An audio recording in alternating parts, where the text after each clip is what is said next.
A proposta de solucionar o caos no transporte, ou no trânsito de Belém, digo melhor, implantando um novo sistema viário na região metropolitana da capital, foi inaugurado no último domingo. Foi aberta, entregue à população, a primeira etapa do projeto Ação Metrópole do Governo do Estado. Para saber como a população recebeu esta grande obra, direto, vamos lá, vamos ao link, vamos direto com a querida Priscila, minha amiga Priscila Amaral. Tudo bom, Priscila? Boa tarde, menina. Tudo bem, Valdo Souza? Boa tarde a você e a todos os telespectadores que nos assistem agora aqui no Balanço Geral.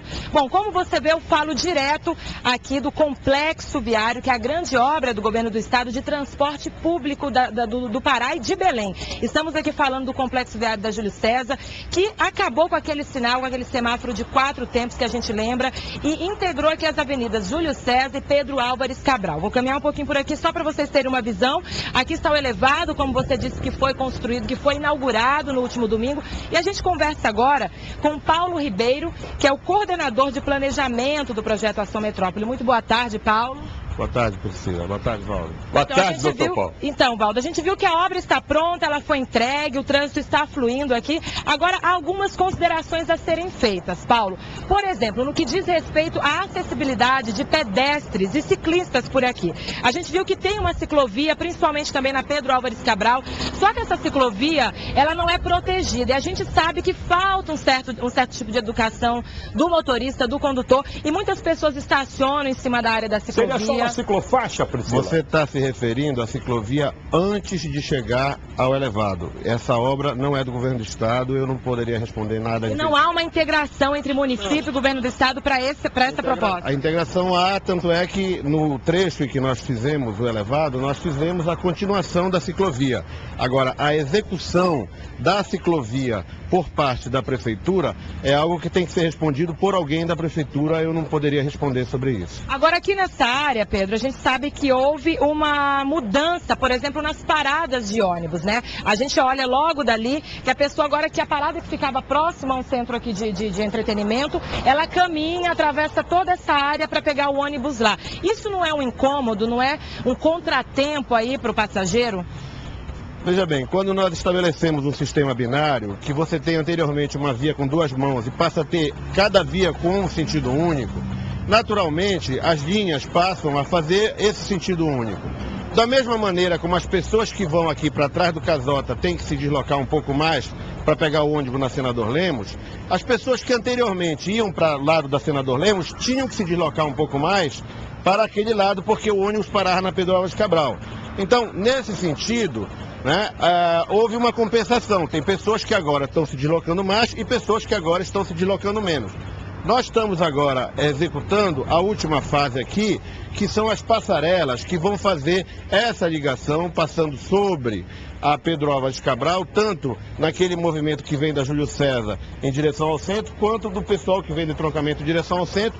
E a última parte, que é a Praça do Elevado. É importante que se diga que aqui, ao lado desse tapume, nós vamos ter uma praça de 3.600 metros quadrados, com uma unidade da polícia, com centro comunitário, com uma unidade do Infocentro, com área para recreação de idosos e crianças, quadras e mais alguns equipamentos como skate park, para que as pessoas dessa área possam utilizar e dessa maneira promover uma integração maior entre o local onde se encontra a parada na Senador Lemos e essas áreas todas aqui, que ficam aqui atrás do Casota e assim por diante. Já que você... Sim, Valdo.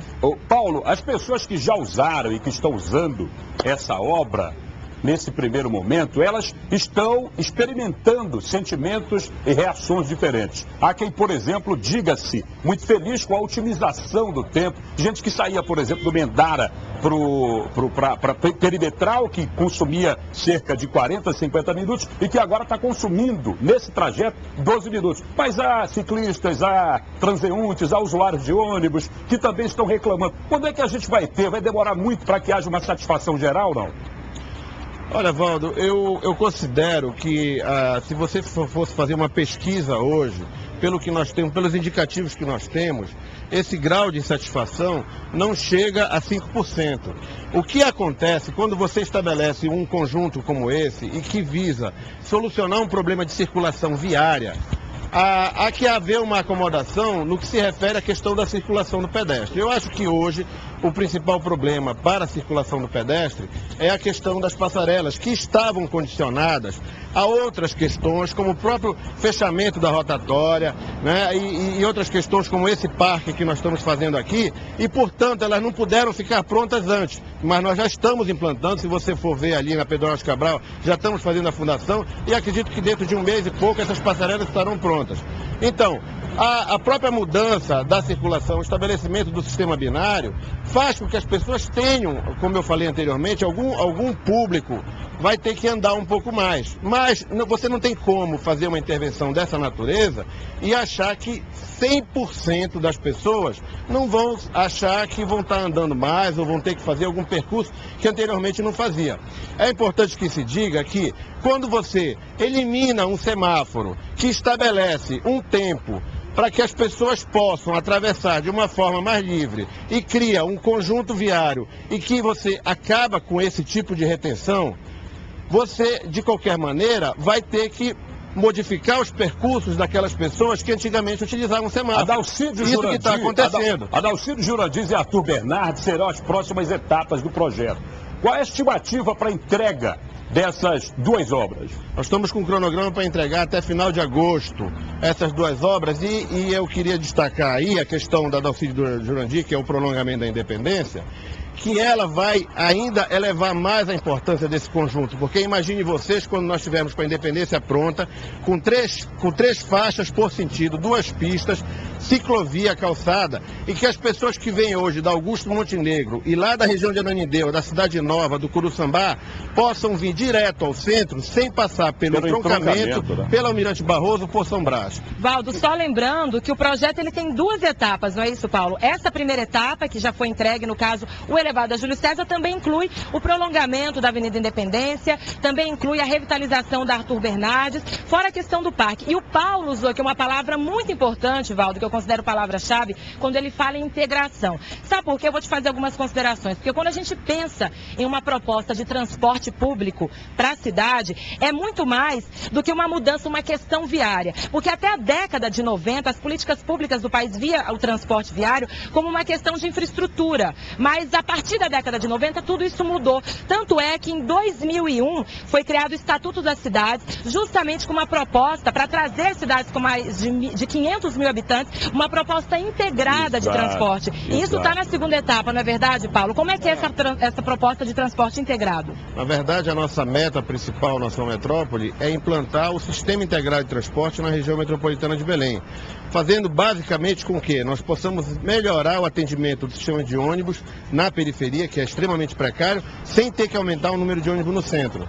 Então, hoje esse é o grande problema que nós temos, porque as ruas do centro não suportam mais esse volume excessivo de ônibus, que pelo fato de nós não termos esse sistema integrado, faz com que todas as linhas precisem até o centro. Até porque o sistema integrado, ele garante o acesso ao passageiro sem precisar pagar por mais de um ônibus. Quando você sai de um ponto X para chegar a outro, às vezes pega 2 ônibus, no sistema integrado isso acaba ter que pagar por mais de um ônibus. Exatamente. O sistema integrado favorece, porque você pode criar linhas alimentadoras no bairro e aí melhorar o serviço no bairro, que hoje realmente é muito precário, levando para um sistema troncal, que vai ser um sistema de grande capacidade, em que os ônibus percorrerão vias exclusivas na Augusto Montenegro, na BR-316, na Almirante Barroso, com maior capacidade, com uma velocidade operacional constante, sem enfrentar os congestionamentos que hoje enfrenta, e assim dando uma melhor condição de atendimento a esse usuário que não vai pagar mais de uma passagem por fazer essa conexão. Obrigado, doutor Paulo Ribeiro. Priscila, daqui a pouco você volta. O que a Priscila colocou aí com o Paulo a respeito